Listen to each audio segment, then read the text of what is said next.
Nous sommes avec vous sur le plateau des Rois de la Pédale avec Jackie Durand, David Moncoutier, Louis-Pierre Frileux est juste à côté. On va filer tout de suite sur place pour justement savoir un petit peu plus ce qui se passe avec notre envoyé spécial Thomas Biel. Thomas, est-ce que vous avez quelques informations supplémentaires ?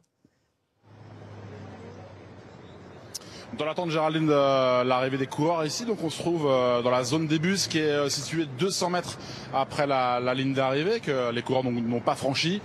Voilà cette zone des bus où les coureurs sont attendus dans quelques instants. On va essayer de recueillir les premières informations. Ceci, je vous dis ça, la zone des bus bien implantée, ça commence à bouger. Les bus sont en train de partir de l'autre côté. Je ne sais pas si vous voyez le bus de la Lotto, le bus d'Arkea également. Et on attend de remonter dans les bus. Peut-être qu'on va demander aux coureurs d'aller un peu plus loin. Vous dire que c'est pas du tout une surprise.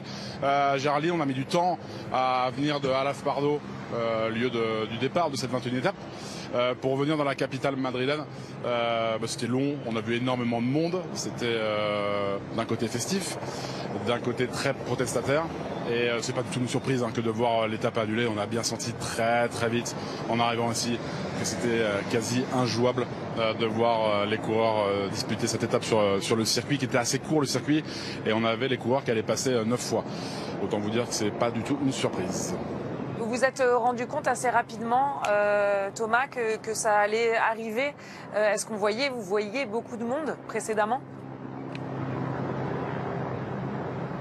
Ouais, c'est vrai, Géraldine. Alors depuis le début de cette Vuelta, on a beaucoup parlé de ce dimanche 14 septembre en disant est-ce que cette Vuelta terminera bien à Madrid. Il y avait eu les premières rumeurs, ça remonte déjà, il y a 2 semaines.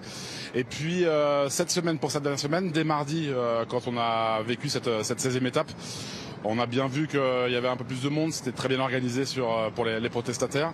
On a vu que les forces de police parfois étaient débordées. On avait l'exemple à Valladolid où par exemple il y avait des secteurs qui étaient pas très assurés pour les coureurs. Et puis on a le sentiment que oui, on est parvenu à Madrid. Oui, c'était quasiment une promesse de la part des organisateurs d'arriver ici à Madrid aujourd'hui. Mais là, c'est vraiment injouable. On l'a déjà dit, cette phrase, mais là, la sagesse l'a remporté, bien sûr.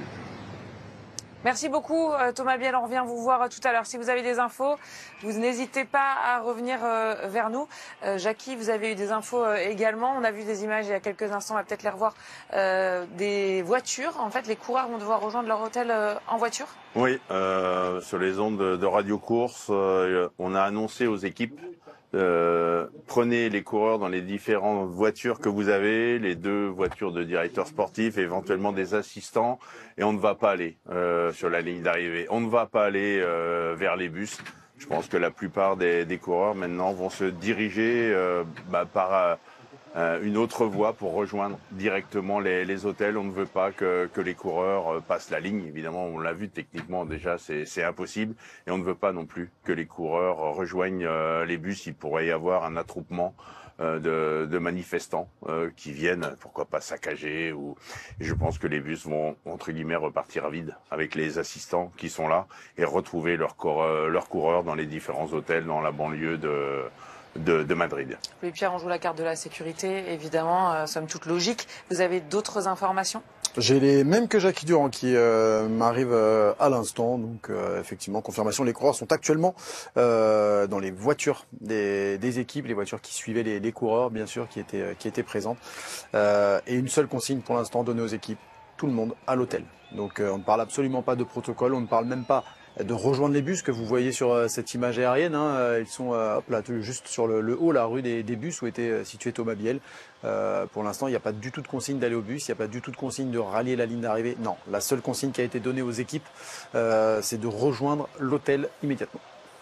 On voit ces images en direct, où on va voir les coureurs donc partir en voiture pour aller rejoindre effectivement leur hôtel. On joue forcément la carte de la sécurité à fond. Vous le voyez, il y a énormément de monde. C'est inenvisageable de faire cette arrivée à Madrid.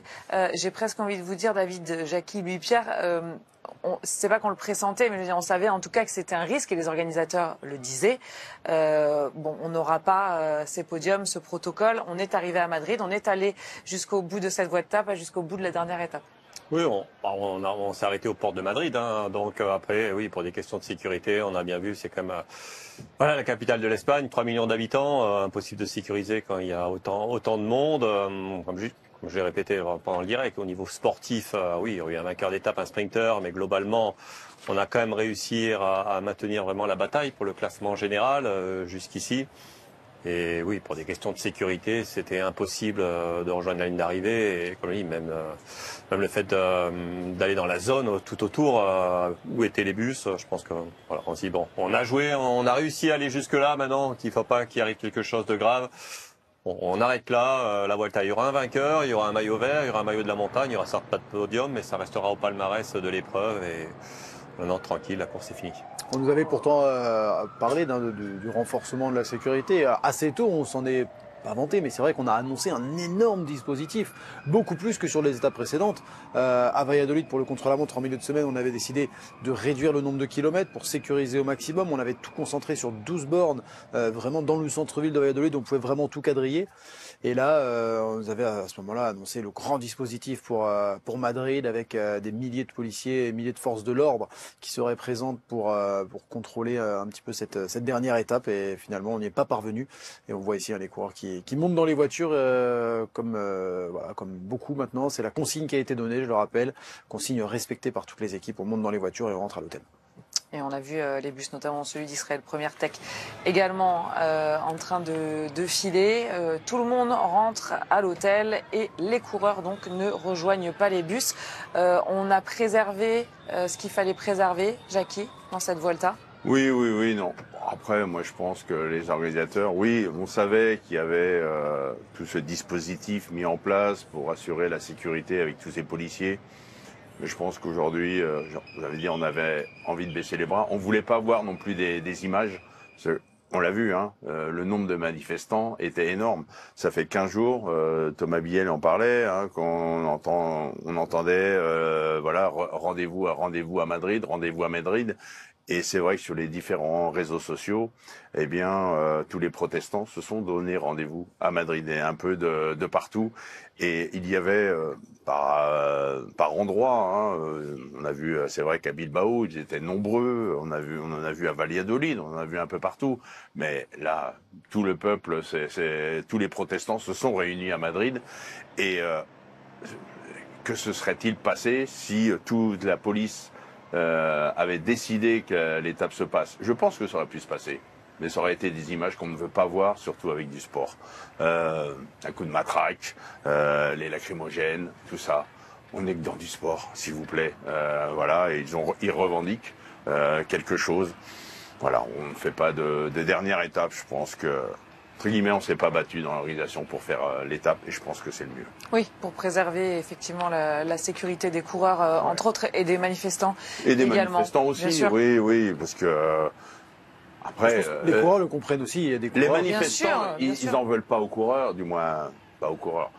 Eux, ce qu'ils veulent, c'est passer un message Oui. vis-à-vis Et quoi de mieux qu'une manifestation évidemment de la sportive, politique espagnole, voilà. Mais ils allaient pas s'attaquer à l'intégrité des coureurs, même si on a vu à la porte de Madrid, là, je crois que c'est le petit Lozuet, là, ou le petit Guernalec qui est pris un peu par des spectateurs. On va revoir l'image. Mais on n'a pas vu les manifestants, je sais pas, tabasser un coureur. Voilà, on veut bloquer les coureurs, mais il y a aucun manifestant, je pense, allait en venir aux mains avec les coureurs. Par contre, si les coureurs vont jusqu'à la ligne, avec tout le dispositif policier qu'il y avait, là, je pense que les policiers auraient pu. Je connais un peu la Guardia Civile, quand ils sont énervés, ils sont énervés. Et là, ils auraient pu vraiment s'énerver, et fallait pas voir ces images. Et je pense que c'est plus sage de voir ces images. Voilà. Ça reste, on le voit quand même, ça reste pacifiste. Oui, c'est-à-dire quand on parle de préserver l'intégrité physique des coureurs, à aucun moment on a vu des coureurs prêts à partir. On l'a vu ici, on s'est mis devant les coureurs. À part le contre-la-montre par équipe. On a voulu arrêter l'équipe. Ouais. En fait, c'est ça. On n'est pas venu agresser des coureurs. À aucun moment il y a eu de la violence de la part des manifestants. C'est bien ce dont voilà, faut quand même se souvenir de ça. À aucun moment on a vu des agressions. Attention, ce sont simplement, quand on parle d'intégrité physique, c'est que ce sont des coureurs qui évoluent à 50, 60 km/h, comme quand ils rentrent sur la route et que. C'est hier ou sur la descente. Voilà, Petit qui tombe, qui roule ou qui glisse sur une matraque d'un policier, je crois. Ouais. On était vraiment là pour stopper le peloton. On voulait marquer le coup du côté des manifestants, mais il n'y a jamais eu d'acte violent de la part des manifestants. On voulait faire passer un message, on voulait le montrer au monde entier.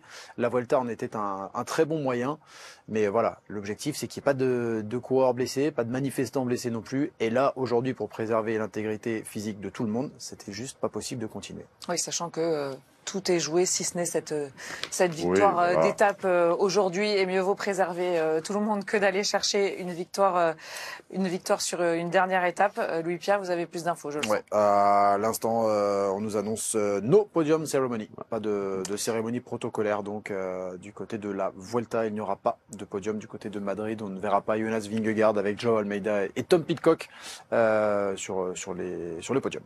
Comment on gère ça? Alors, vous ne l'avez pas vécu tous les deux, mais en tant que coureur, ça doit quand même pas être évident, même si là, évidemment, tout le monde est fatigué, tout le monde est en bout de course, personne n'a envie qu'il se passe quelque chose de dramatique. Donc, on met le pied à terre et on dit, OK, stop, on nous dit de rentrer, on rentre. Je pense qu'on cherche pas trop à comprendre, mais on pense notamment à un Vingegaard, par exemple, qui va pas monter sur un podium avec son maillot rouge, qui remporte sa première Vuelta.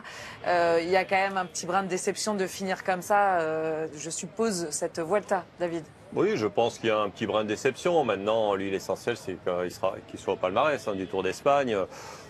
Donc, c'est sûr qu'un podium sur un grand tour, c'est toujours un moment qui reste dans la carrière d'un coureur. Mais là, pareil, dans ces conditions, je pense s'il est beaucoup plus sage. Et comme je dis, pour eux, c'est quand même des sportifs avant tout. Alors oui, il y a ce petit côté émotionnel d'être sur le podium, mais voilà, ce qui compte, c'est qu'ils auront ça à leur palmarès dès ce soir. Voilà, vainqueur pour Jonas Vingegaard de la Vuelta, un podium pour Tom Pidcock, et c'est plutôt le sportif qu'on retient. Ça doit quand même être plus difficile à fêter, non, Jackie? Vu le contexte, non. Je pense que Vingegaard va préférer rentrer à l'hôtel, fêter cette victoire avec ses équipiers, avec tout le staff, plutôt que d'aller monter sur un podium où on n'est pas sûr que ça se passe bien, où le coureur n'aurait peut-être pas été serein. Non, on rappelle, ça fait pratiquement 15 jours que les coureurs sont quand même sous tension, les équipes sont sous tension, sont à l'écoute des différentes informations. Quand on prend le départ, on ne sait jamais si on va aller jusqu'au bout, on ne sait jamais si à un moment ou un autre, on a des manifestants qui vont nous bloquer la route ou nous faire tomber. J'ai envie de dire, il y a presque un soulagement pour Vingegaard. On a vu Madrid. Alors oui, il n'y aura pas de vainqueur aujourd'hui. Oui, il y aura des déçus pour les sprinteurs. Mais voilà, Vingegaard, il est soulagé. Il va rentrer à l'hôtel, il va rentrer chez lui. Et il aura gagné la Vuelta. Oui, il y aura eu 19 vainqueurs d'étape. Mais voilà, on a fait tous les massifs montagneux. On a fait des contre-la-montre plus courts, mais on a quand même fait des contre-la-montre. Voilà, le Tour d'Espagne, c'est disputé dans des conditions particulières, je l'accorde. Mais... voilà, il nous manque deux vainqueurs d'étape. Malheureusement, on aurait dû en avoir qu'un en moins. Je regrette qu'on n'ait pas mis un vainqueur sur l'étape de Bilbao, même si l'arrivée fictive était en descente. On va filer sur place dans quelques instants. On ira sur le Grand Prix de Montréal, priorité au direct, puisque le vélo, ça continue sur nos antennes. Évidemment, on va filer voir Thomas Viel, qui est au milieu du public. Thomas, comment ça se passe de votre côté ? Ouais, vous l'avez dit, donc on est dans cette rue, encore une fois, on est à 200 mètres après cette ligne d'arrivée, tout le monde repart. On est à la Puerta de Alcalá, précisément à Madrid. Pas de surprise, vous avez tout très bien raconté. On entendait Jackie parler de soulagement. Nous, on était avec les kinés, les soigneurs, les dogs dans les équipes.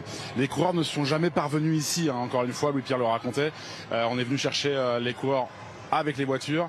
On est déjà sur les routes des hôtels en grande banlieue madrilène, dans les coureurs qui sont déjà sortis de la capitale espagnole. Soulagement, vous avez parlé de ce podium annulé, c'était vraiment impossible. C'était impossible d'avoir cette 21e étape, c'était impossible d'avoir cette cérémonie protocolaire. On a été marqué par cette image avec Jonas Vingegaard et avec les forces de l'ordre, le policier qui est venu lui parler. Non pas pour le raisonner, parce que Jonas Vingegaard a tout à fait compris, comme tous les coureurs qui ont bien compris qu'il fallait mieux arrêter ainsi.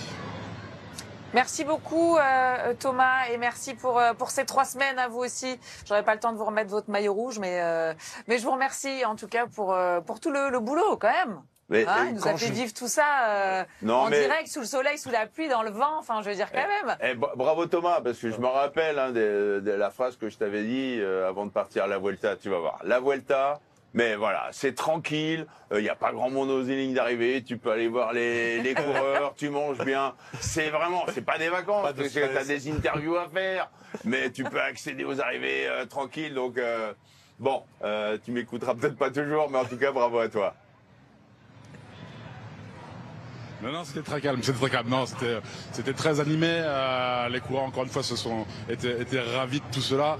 Il y aura eu ces protestataires et on gardera aussi cette image. Parfois, les coureurs nous disaient sur l'intérêt sportif, on reste un peu sur notre faim. Et si cette étape n'avait pas été raccourcie, et si le chrono avait duré 27 km, ça c'était sur le sport. Mais c'était encore une très belle édition et vive les 3 tours sur Eurosport, encore les 3 tours toujours sur Eurosport.